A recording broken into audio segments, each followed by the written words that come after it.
আসসালামু আলাইকুম। আমার চ্যানেলে আপনাদের স্বাগতম। আজ ভোরবেলা থেকে টানা বৃষ্টি হচ্ছে, এই যে দেখেন সব ভিজে রয়েছে, গাছ থেকে টপটপ করে পানি পড়ছে, ওয়েদারটা মেঘলা মেঘলা। তাই চিন্তা করলাম যে একটু এই দিনে, মেঘলা দিনে একটু খিচুড়ি মাংস হইলেই ভালো হয়। যেই ভাবনা সেই কাজ, আমি মুরগির মাংস কাটতে বসে গেছি। আজকে আমি মুরগির মাংস ঝোল, খিচুড়ি আর ইলিশ মাছ ভাজি করব। আমার মেয়েরা গরুর মাংস থেকে মুরগির মাংস খেতে বেশি পছন্দ করে, সেজন্য আমি মুরগির মাংস আজকে রান্না করব খিচুড়ির সাথে আলু দিয়ে। এই যে মুরগি কাটা হয়ে গেছে, মুরগিগুলোকে আমি ভালো করে ধুয়ে নিতেছি। মুরগি ধোয়া হয়ে গেছে। এখন মুরগি রানতে যেসব উপকরণগুলো লাগবে আমাদের মুরগির মাংস, আলু, পেঁয়াজ, টমেটো, আলু, এগুলো আমি দিব। পাতিল বসিয়ে দিছি, পাতিল গরম হলে সেখানে আমি পরিমাণ মতো তেল ঢেলে দিব। তেল গরম হলে সেখানে পেঁয়াজ, কাঁচামরিচ, টমেটো দিয়ে দিব। দিয়ে সম্পূর্ণভাবে ভালোভাবে নেড়েচেড়ে নিব। পেঁয়াজ, কাঁচামরিচ, টমেটো এগুলো বাদামি কালার হওয়ার আগ পর্যন্ত অপেক্ষা করব। এই যে পেঁয়াজ, কাঁচামরিচ, টমেটোগুলো বাদামি কালার হয়ে আসছে, তার মধ্যে আমি তেজপাতা, দারচিনি, লং এগুলো দিব, দিয়ে আবার নাড়াচাড়া করব। মাংস যতটুকু রান্না করব অতটুকু পরিমাণ মতো লবণ, হলুদ, মরিচ দিয়ে দিব। আপনারা যতটুকু মাংস রান্না করবেন আপনারা আপনাদের মতো পরিমাণ মতো দিয়ে নেবেন। এই যে হলুদ দিলাম, দিয়ে আবার ভালো করে নেড়েচেড়ে নিব। তারপরে বাটা আদা, বাটা রসুন দিয়ে আমি আবার ভালো করে নেড়েচেড়ে নিব। ভালো করে নেড়েচেড়ে না নিলে যাতে নিচে লেগে যেতে পারার সম্ভাবনা থাকে। সচরাচর বাচ্চারা গরুর মাংস অতটা পছন্দ করে না, মুরগিটা বেশি পছন্দ করে। এই যে মুরগির মাংসগুলো আমি ঢেলে দিলাম। মুরগির মাংস ঢেলে দেওয়ার পর একটু নেড়েচেড়ে নেব।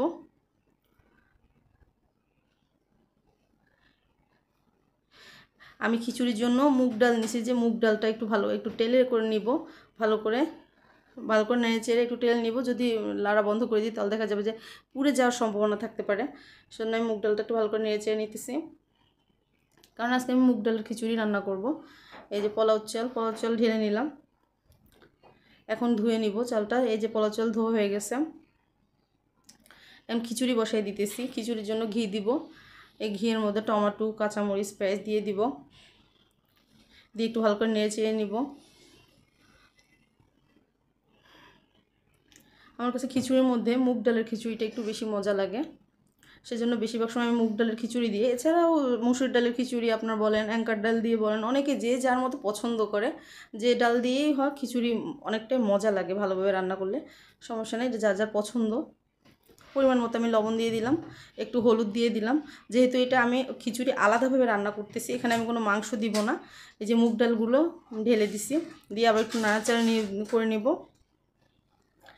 এই খিচুড়ির মধ্যে আমি কোনো মাংস দিব না, কিন্তু আমি আলাদাভাবে খিচুড়ি রান্না করব, আলাদাভাবে মাংস রান্না করতেছি। এই যে এখন আলু দিছি, দিয়ে ভালো করে নেড়ে চেড়ে নিব। নেড়ে নেওয়ার পরে যে কষানি হয়ে আসতেছে, ভালো করে নেড়ে চেড়ে নিব যাতে পাতিলা নিচে না লেগে যায়। তারপরে পরিমাণ মতো একটু পানি দিয়ে দিব। আরেক দিক দিয়ে মুরগির মাংস এই যে হইতেছে, মুরগির মাংস কষানি হইতেছে। কষানি হয়ে গেলে আমি সেখানে আলু দিয়ে দিব। যেহেতু আমার বাচ্চারা আলু খুব পছন্দ করে, সেহেতু আমি মুরগির মাংসের সাথে আলু দিয়ে দিছি।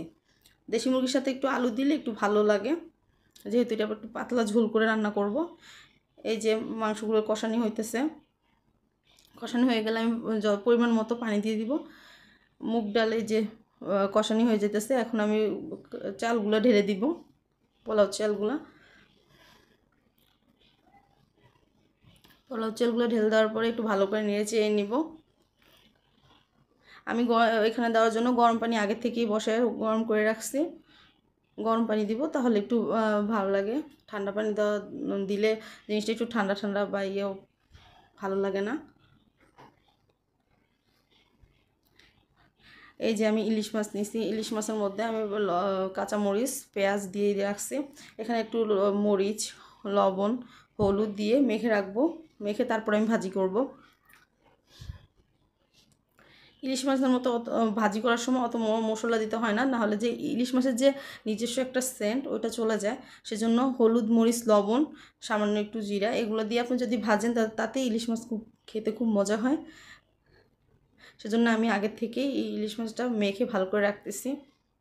এই যে দেখেন খিচুড়ি প্রায় হয়ে আসতেছে, নেড়ে চেড়ে দিতে হবে, নাহলে নিচে লেগে যাবে। খিচুড়ি যখন প্রায় হয়ে আসছে তখন তার মধ্যে আমি একটা ডিম ভেঙে দিব।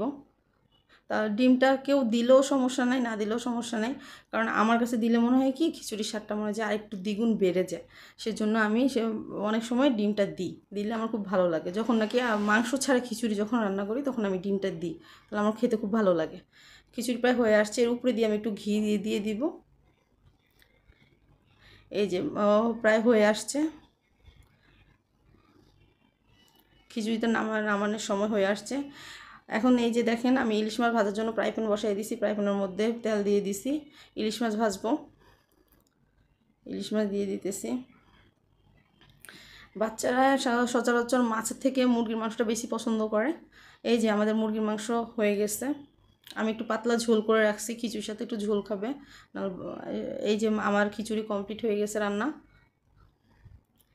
এই যে দেখেন কেমন হয়েছে আমার রান্না, সেটা আপনারা কমেন্টসে জানিয়ে দিবেন। এই যে মুরগির মাংস, খিচুড়ি আর ইলিশ মাছ, আশা করি সবার ভালো লাগছে।